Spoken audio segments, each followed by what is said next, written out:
नमस्कार, हमारा नाम है समरीन और आपने देखना शुरू कर दिया है लाइव सिटीज। देखिए, बिहार के 4 लाख नियोजित शिक्षकों का सपना अब पूरा होने जा रहा है। सूत्रों के हवाले से ये खबर चल रही है कि सरकार ने नियोजित शिक्षकों को राज्यकर्मी का दर्जा देने की पूरी तैयारी कर ली है। कहा यह भी जा रहा है कि इंटरनल कमेटी ने अपनी रिपोर्ट सरकार को सौंप दी है। अब महज अब इस पर कैबिनेट में मोहर लगना ही बचा हुआ है।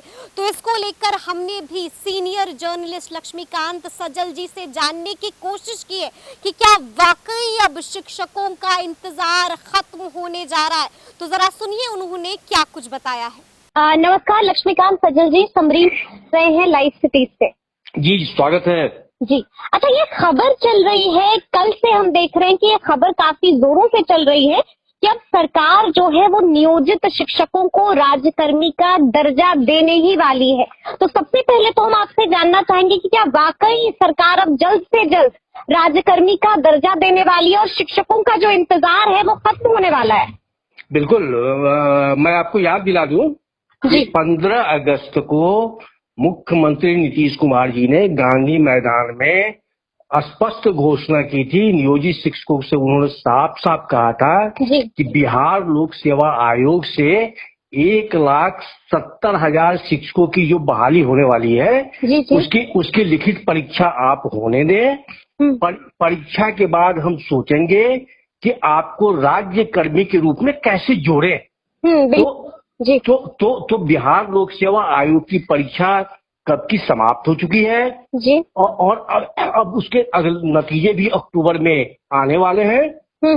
तो एक स्पष्ट बता दूं कि नीतीश कुमार में ये सबसे बड़ी विशेषता है कि वे हमेशा से अपनी बातों पे, अपनी घोषणाओं पे कायम रहते हैं। तो अब क्योंकि बिहार लोक सेवा आयोग की परीक्षा हो चुकी है और अब दूसरे फेज की नियुक्ति की तैयारी आयोग और शिक्षा विभाग दोनों मिलके कर रहा है। तो जाहिर सी बात है कि दूसरे फेज की वैकेंसी आने के पहले नियोजित शिक्षकों को राज्यकर्मी का दर्जा मिलेगा।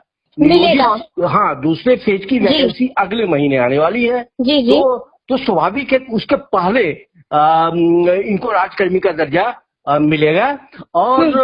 और जहाँ तक हमारी जानकारी है कि करीब इस पर सहमति बन चुकी है इनको राज्यकर्मी का दर्जा देने पे।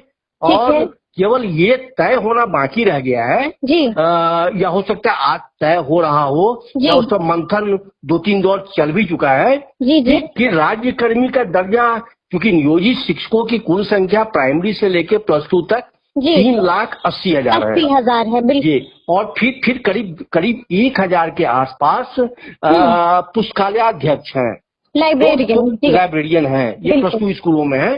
तो फिर अब इसमें ये तय हो रहा है कि क्या सबों को राज्यकर्मी का दर्जा दे दिया जाए। बिल्कुल, क्राइटेरिया क्या होगा?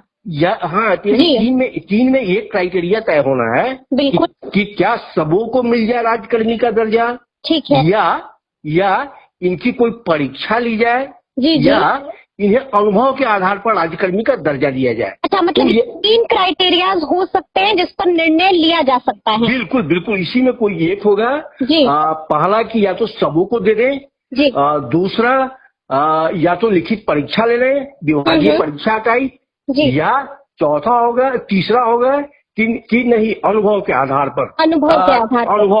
पर। लेकिन जो जानकारी क्षण की आ रही है उससे ये लग रहा है कि जो शिक्षक परीक्षामान अवधि में है उनको छोड़ के सबों को मिल सकता है। या यूं कह लीजिए कि परीक्षा वाले शिक्षकों का भी 3 साल करीब पूरा होने को जा रहा है। तो मोटे तौर पर मान लीजिए कि सभी जो 3,80,000 शिक्षक और पुस्तकालयाध्यक्ष हैं वो राज्यकर्मी घोषित होने वाले हैं, घोषित होने वाले हैं। और इस प्रस्ताव पर केवल ये क्राइटेरिया जब तय हो जाएगा तो इस प्रस्ताव पर कैबिनेट की मुहर लगेगी और कैबिनेट की एक बैठक कल होने वाली है। तो अगर कल वाली बैठक में ये टेकअप नहीं हुआ तो अगली अगली जो कैबिनेट की बैठक होगी उस बैठक में ज्यादा चांस है कि ये इस पर कैबिनेट की मुहर लग जाएगी। मतलब ये जो लग जाएगी रही है, क्योंकि ये भी चर्चा आ रही है कि अमूमन मंगलवार को होती है लेकिन सोमवार को बुला लिया है, तो ऐसा लग रहा है। नहीं, वो सोमवार और मंगल का चक्कर नहीं है, क्योंकि कैबिनेट की बैठक का जो शेड्यूल होता है वो सप्ताह में 2 दिन का शेड्यूल होता है, मंगलवार और शुक्रवार। लेकिन अगर मुख्यमंत्री व्यस्त है, किसी कारणवश उनको मंगलवार को फुर्सत नहीं है या मंगलवार को बहुत सारे दूसरे इंगेजमेंट हैं, तो सोमवार को भी बैठक बुलाई जाती रही है। ऐसा नहीं है कि ये पहली बार हो रहा है। हालांकि आप पिछले कैबिनेट को याद कीजिए, पिछले कैबिनेट को राज्य सरकार ने एक बड़ा फैसला लिया था, मुख्यमंत्री नीतीश कुमार ने, कि जो 27,000 शिक्षा सेवक हैं, उन शिक्षा सेवकों का मानदेय 11,000 महीना से बढ़ा के 22,000 कर दिया गया। तो लग रहा था कि दोनों साथ साथ लग रहा था कि हो जाएगा, वो शिक्षा सेवकों का मानदेय और राज्यकर्मी का दर्जा नियोजित शिक्षकों को। लेकिन लगता है कि दोनों ये नियोजित शिक्षकों वाले में एक्सरसाइज में वो अपडेट नहीं हो पाया एक्सरसाइज, तो लगता है इसीलिए वो डिसीजन पहले हो गया।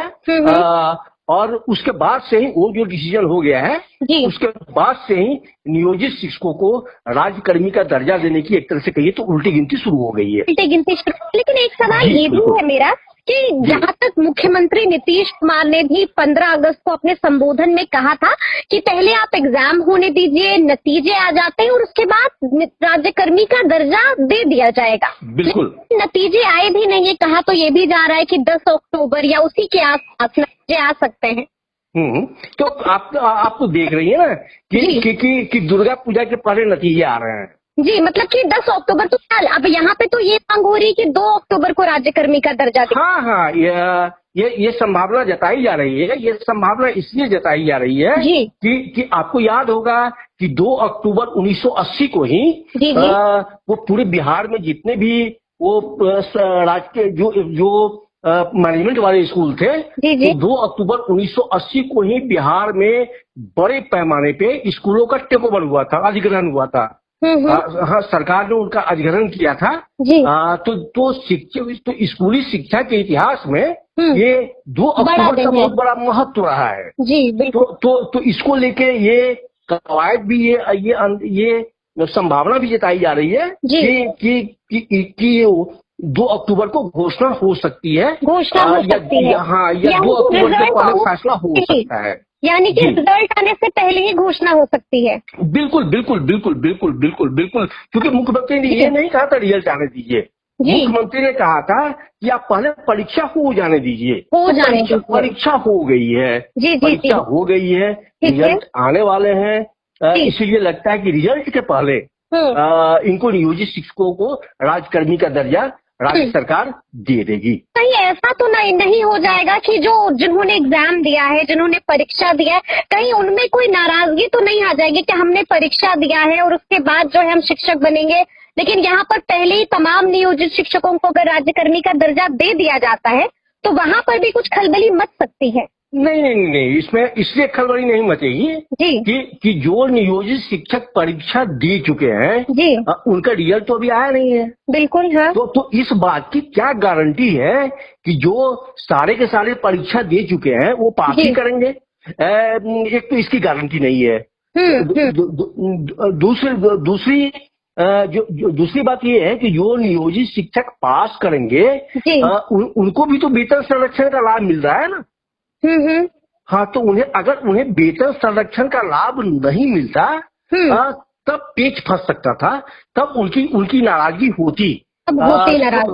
हाँ, लेकिन सवाल यह है कि 3,80,000 शिक्षकों में से कुछ 1,000 शिक्षक ही उस परीक्षा में शामिल हुए हैं। इसलिए बड़ा क्षमा शिक्षकों का ऐसा है जिसने परीक्षा का बॉयकॉट किया था, जिन्होंने परीक्षा फॉर्म नहीं भरा और परीक्षा फॉर्म भरा भी तो परीक्षा में शामिल नहीं हुए। तो बड़ी तादाद जो है वो उन्हीं शिक्षकों की है जो परीक्षा में नहीं बैठे। तो इसीलिए और सीएम ने उन्हीं शिक्षकों को कहा था जी। आप पहले बिहार लोक सेवा आयोग की परीक्षा हो जाने दीजिए। हाँ, आप परीक्षा, और उसके बाद हम सोचेंगे कि आपको राज्य कर्मी के रूप में हम कैसे जोड़े, राज्य सरकार के साथ कैसे जोड़े। तो अब वो वक्त आया हुआ है, और इसीलिए नियोजित शिक्षकों को राज्यकर्मी का दर्जा देने की एक तरह से कहिए तो उल्टी गिनती शुरू हो गई है। शुरू हो गई है जी। हाँ, बस एक क्राइटेरिया भर तय होना है जी। क्राइटेरिया तय होना है, और नियमावली में भी तो फिर बदलाव करना पड़ेगा। बिल्कुल बिल्कुल बिल्कुल। तो कैबिनेट में जो जाएगा वो नियमावली में संशोधन का ही प्रस्ताव जाएगा जी। हाँ, वो माने ये जो नई नियमावली है, बिल्कुल, जो नए शिक्षकों वाली नियमावली है जी जी, उसी में संशोधन होना है। हाँ, उसी में संशोधन होना है, क्योंकि इससे एक बड़ा फायदा ये हो जाएगा कि जब नियोजित शिक्षक राज्यकर्मी हो जाएंगे तो बिहार के सभी विद्यालयों में अब एक ही तरह के शिक्षक होंगे, अलग अलग तरह के शिक्षक नहीं होंगे। तो ये है, न पंचायत शिक्षक होंगे, न प्रखंड शिक्षक होंगे, न माध्यमिक शिक्षक होंगे, न उच्च माध्यमिक शिक्षक होंगे, न नगर शिक्षक होंगे। सब एक ही शिक्षक होंगे, और वो शिक्षक होंगे जिला संवर्ग के शिक्षक। बिल्कुल। तो अब देखना होगा कि आगे क्या कुछ होता है सजल जी। बिल्कुल, बहुत शुक्रिया बात करने के लिए। जी जी जी जी जी, धन्यवाद। Thank you sir, thank you. तो सुना आपने क्या कुछ कहा है लक्ष्मीकांत सजल जी ने। देखिए, साफ साफ कह रहे हैं कि आखिर क्राइटेरिया क्या कुछ होगा। उन्होंने कहा है कि आखिर 3 क्राइटेरिया पर सरकार फैसला ले सकती है। देखिए, पहली बात तो ये उन्होंने बताई कि हो सकता है कि सरकार तमाम नियोजित शिक्षकों को राज्यकर्मी का दर्जा दे दे। दूसरा, उन्होंने ये भी बताया कि हो सकता है कि कोई उनको विभागीय परीक्षा देनी हो। और तीसरी जो अहम बात उन्होंने बताई है वो ये कहा है कि हो सकता है कि अनुभव के बेसिस पर उन्हें राज्यकर्मी का दर्जा दिया जाए। तो अब देखना होगा कि आखिर आगे क्या कुछ होता है, सरकार क्या फैसला लेती है, और देखना ये भी होगा कि आखिर वो तारीख कौन सी होती है जब नियोजित शिक्षकों को राज्यकर्मी का दर्जा दे दिया जाता है। तो इस तरह के तमाम अपडेट्स के लिए ऐसे ही हमारे साथ बने रहिएगा और देखते रहिएगा लाइव सिटीज। बहुत शुक्रिया।